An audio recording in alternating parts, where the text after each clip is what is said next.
Hello students, in this lecture we will see numericals on Y parameters और Y parameters को दूसरा नाम है शॉर्ट सर्किट एडमिटेंस पैरामीटर। मैं इधर लिख रहा हूँ शॉर्ट सर्किट एडमिटेंस या admittance parameter and this is the numerical. So short circuit admittance parameter को कैसे फॉर्म में इक्वेशन में लिखा जाता है। सो I1 I2 in terms of V1 and V2।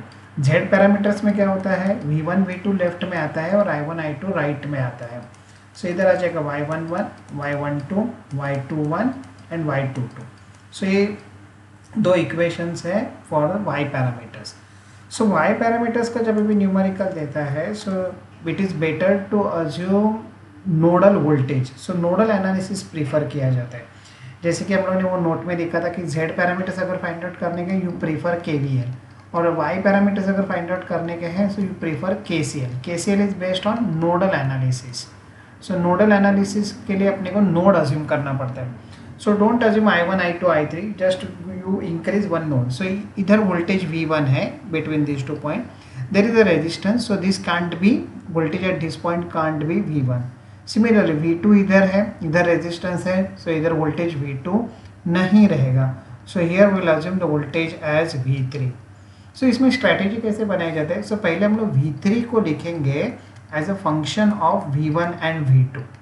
एक बार V3 का इक्वेशन V1 और V2 के टर्म्स में आ गया तो फिर हम लोग I1 और I2 को इजीली लिख सकते हैं।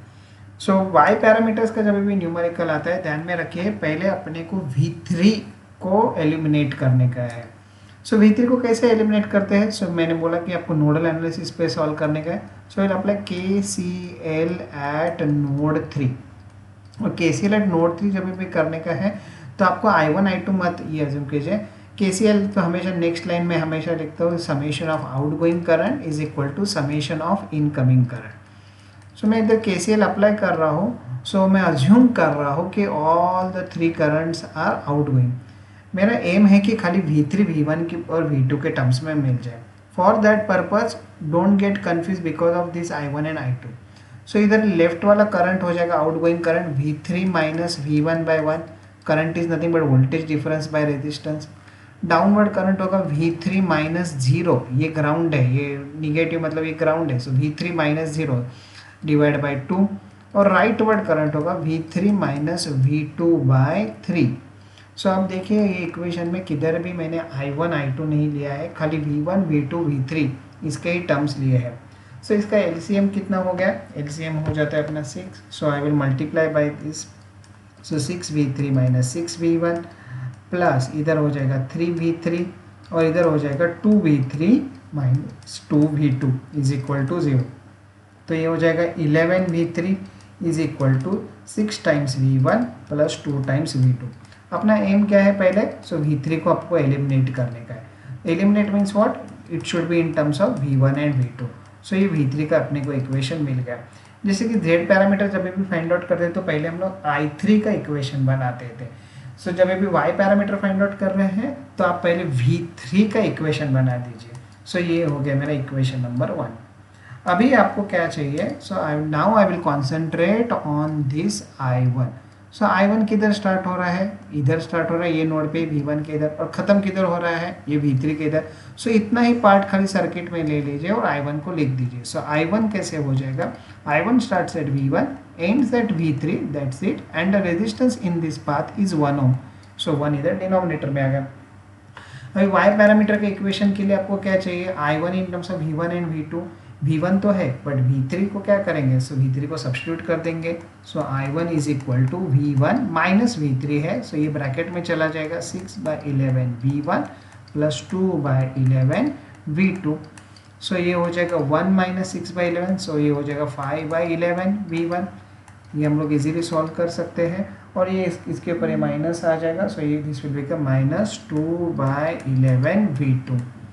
So you can compare this with equation A. So मुझे ये क्या मिलेगा, ये रहेगा मेरा Y11। So Y11 is 5/11। Y11 का यूनिट क्या रहता है, मो, MHO या सीमेंस। और Y12 क्या मिलेगा मुझे, कंपेयर करेंगे। सो इधर मिलेगा माइनस 2/11 मो, MHO। सो Y11 और Y12 फाइंड आउट कर लिया। अभी आपको क्या फाइंड आउट करने का है, तो अभी आप मुझे फाइंड आउट करने का है I2।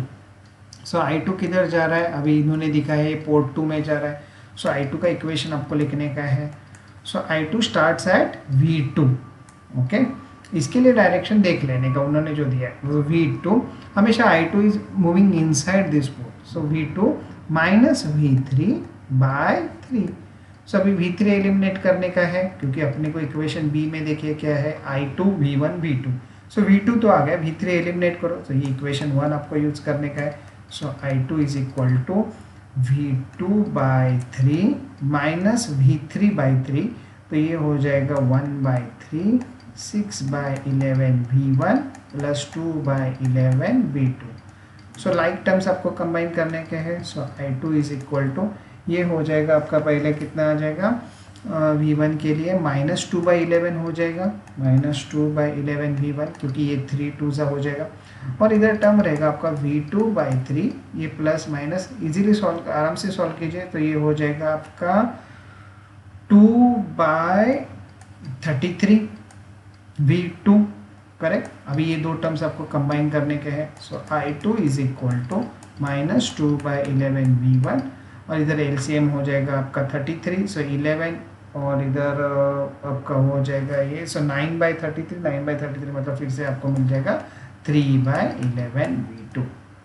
सो B के साथ आप कंपेयर कीजिए, सो आपको मिलेगा Y21। सो Y21 कितना हो गया, माइनस 2 बाई 11 मो, और Y22 ये कितना मिला आपको, 3 बाई 11 मो। सो मैं इधर Y पैरामीटर्स का जो मैट्रिक्स है वो लिख दे रहा हूँ, क्या इससे कुछ और कंक्लूजन आ सकता है क्या, देखते हैं। सो Y पैरामीटर्स, सो इधर लिखा जाता है Y11, सो वो आया था 5 by 11, Y12 minus 2 by 11, Y21 minus 2 by 11, और Y22 3 बाई 11।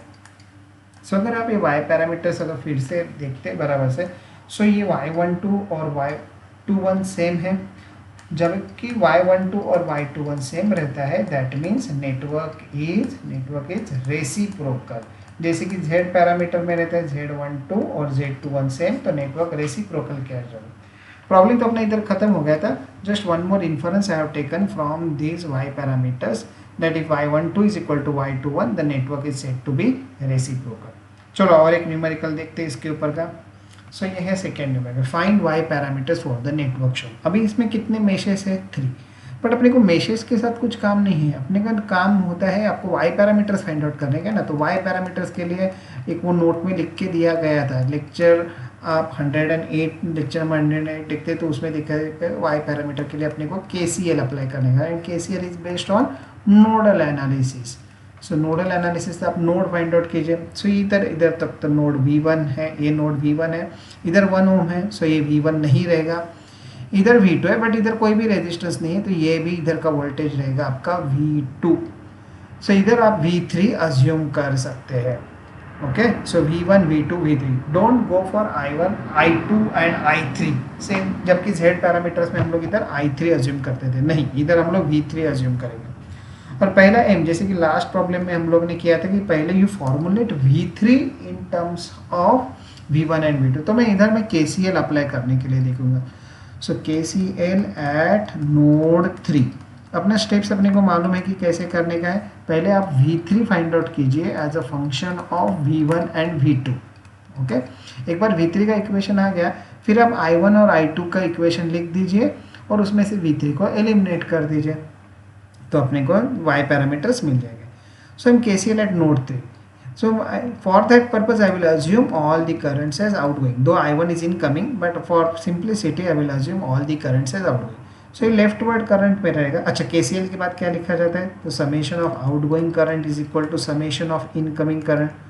सो इधर आउटगोइंग करंट क्या है, V3 minus V1 by 1। Okay, downward current होगा V3 बाय 2, और राइटवर्ड करंट होगा V3 माइनस V2 बाई 2। ये V2 इधर तक आ गया है बिकॉज इधर कुछ एलिमेंट नहीं है इसके लिए, and there is no incoming current, that is equal to 0। So अभी इसमें LCM क्या आ गया आपका 2, सो ये हो जाएगा 2V3 माइनस 2V1 प्लस ये हो जाएगा V3 plus V3 minus V2 is equal to 0। So ये हो जाएगा 4V3 and this is equal to 2V1 plus 2V2। So V3 का इक्वेशन आप बना दीजिए। सो ये हो जाएगा 1/2V1 और ये हो जाएगा फिर से आपका सॉरी ये हो जाएगा इधर ये V2 का कोएफिशिएंट आपका 2 ही है। ओके, सो V2 का कोएफिशिएंट इधर 2 ही है। सो V2 सो ये हो जाएगा 1/4V2। Okay, this is my equation number 1। अभी आप I1 के ऊपर कॉन्सेंट्रेट कीजिए। सो I1 को कैसे लिखा जाता है, ये है आपका I1 किधर स्टार्ट हो रहा है, सो नोड 1 इधर स्टार्ट हो रहा है। So you write down V1, खत्म किधर हो रहा है, बस इधर खत्म हो रहा है, इतना ही काउंट कीजिए V1 माइनस V3/1। इसके आगे जाने की ज़रूरत नहीं है क्योंकि इधर रेजिस्टेंस दिया है। I1 इधर स्टार्ट हो रहा है, इधर नोडल वोल्टेज V3 जो अपने ग्राउंड के साथ मेजर किया गया है। सो V1 माइनस V3/1। सो V3 को आप उधर सब्स्टिट्यूट कर दीजिए। सो ये हो जाएगा माइनस, और V3 का इक्वेशन मैं इधर सब्स्टिट्यूट कर रहा हूँ, ये वाला इक्वेशन आपको सब्स्टिट्यूट करने का है। सो 1/4V2। अभी लाइक टर्म्स कंबाइन कर दीजिए। सो आपको I1 मिल जाएगा इधर आपका, ये हो जाएगा हाफ V1 और ये हो जाएगा माइनस 1/4V2।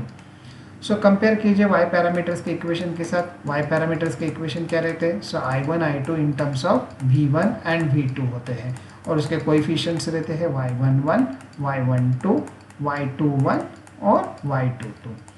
सो ये इक्वेशन A है और ये इक्वेशन 2 है। कंपेयर कीजिए। सो आपको y11 मिल जाएगा, y11 मिल जाएगा 1/2 और y12 मिल गया आपका माइनस 1/4 और इसका यूनिट क्या रहेगा, मो, बिकॉज ये y पैरामीटर्स है। चलो अभी आगे जाते हैं और अभी अपने को करने का है I2 के बारे में। अभी I2 के बारे में कैसे करेंगे, तो ये I2 इधर से इधर तक आ रहा है, मतलब इधर V2 के इधर तक है। अभी I2 ये दो पार्ट में स्प्लिट हो रहा है, ये इधर थोड़ा इंपॉर्टेंट पॉइंट बन जाता है। ये I2 हम लोग इधर से ये स्टार्ट करेंगे, ये पार्ट देखेंगे, एक डाउनवर्ड वाला पार्ट जो करंट थ्रू 4 ओम जा रहा है और एक इधर वाला पार्ट। सो V2 से स्टार्ट होकर एक पार्ट जा रहा है V3 तक और दूसरा पार्ट जा रहा है V2 से लेके ग्राउंड तक। सो आप I2 का इक्वेशन इजीली लिख सकते हैं। I2 स्टार्ट्स एट, एक पार्ट I2 का हो जाएगा V2 माइनस V3/2। सो मैं इधर लिख दूंगा V2 minus V3/2 and second part it starts at V2 and ends at ground but through 4 ओम। सो ये हो जाएगा V2/4।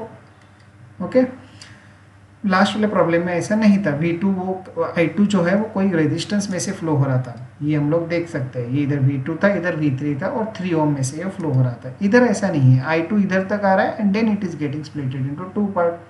सो इधर आपको मिल जाएगा, ये V2/2 है अपने पास, V3/2 हो जाएगा। सो V3/2, V3 का इक्वेशन है मेरे पास ये वाला, सब्स्टिट्यूट कर देता हूँ। सो ये हो जाएगा माइनस 1/2 और V3 का इक्वेशन है half times V1 plus 1/4 times V2 और ये हो जाएगा V2/4। अभी केयरफुल रहिए, पहले I2 का जब इक्वेशन लिख रहे हैं तो पहले V1 का कोएफिशिएंट आना चाहिए। तो ये हो जाएगा माइनस 1/4V1, इसको मल्टीप्लाई करके हो जाएगा।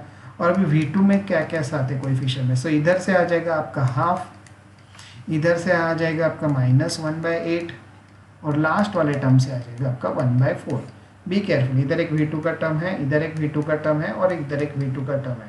सो I2 आपको मिल जाएगा माइनस 1/4V1 प्लस V2 और इसको सॉल्व करेंगे, इसका एलसीएम है आपका 8, तो इधर आ जाएगा आपका 4 माइनस 1 प्लस 2। तो ये हो जाएगा 5/8। सो I2 का इक्वेशन में लिख रहा हूँ माइनस 1/4V1 प्लस ये हो जाएगा 5/8V2 and this is my third equation. और थर्ड इक्वेशन जो है वो इक्वेशन बी के साथ में कंपेयर करूँगा। सो y21 मुझे मिल गया, y21 आ गया मेरा माइनस 1/4 और y22 आ गया आपका 5/8 और इसका यूनिट क्या है, मो, दोनों का यूनिट रहता है मो, MHO। सो y पैरामीटर्स खाली मैं मैट्रिक्स फॉर्म में लिख रहा हूँ। सो इधर आ गया हाफ, इधर आ गया माइनस 1/4, इधर आ गया माइनस 1/4 और इधर आ गया आपका 5/8। So again what is the conclusion, you can easily से that y12 और y21 they are same. Yes, y12 and y21 are they are same. So अगर if y12 is equal to y21 the network is said to be, क्या बोला जाता है, इसको बोला जाता है reciprocal. Okay, reciprocal. So reciprocal क्या है, सिमेट्री क्या है, बाद में देख लेंगे नेक्स्ट आगे वाले लेक्चर्स में। Thank you.